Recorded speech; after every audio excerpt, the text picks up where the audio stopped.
You are going to learn how to make margarine frosting today. This is like American buttercream, but it uses margarine instead of butter so that you can have it for dietary restrictions.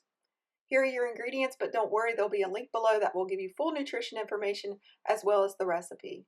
Start out by using 1/2 cup of margarine, which is 113 grams, and you want it softened slightly. You want to beat it until it's nice and smooth like this. It looks just like butter. And then you're going to add in some sugar, 2.5 cups of powdered sugar, 312.5 grams, and you want to add it a little bit at a time. The reason why you do this is for two reasons. You don't want to make a huge mess, and also it keeps it from being too gritty at the end and gives you a nice smooth consistency. Continue to do this until you get a nice, smooth, creamy frosting like this. Now we're going to add in some vinegar. The vinegar helps cut out that sweetness. 1/2 teaspoon of vinegar, 2.5 milliliters. If you like, you can test it before you put in the vinegar. Some people find they don't want to put it in there.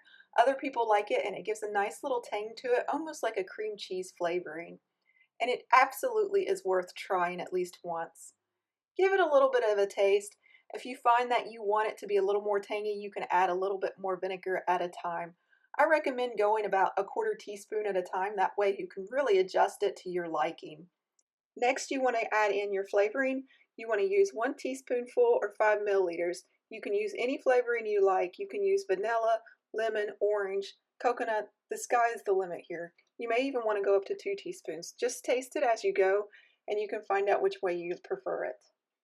Give it a scrape down, and then it should look like this, but if you want it to be a little bit looser, go ahead and add in some milk.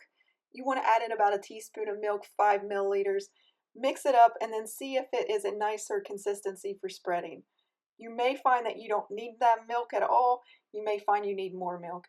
It's all on what you're using this for. It should look like this. It should still hold its shape pretty well, and it should be hard to knock off the spoon. I hope you enjoyed this recipe. Visit us at jacksonsjob.com for more. And as always, happy baking.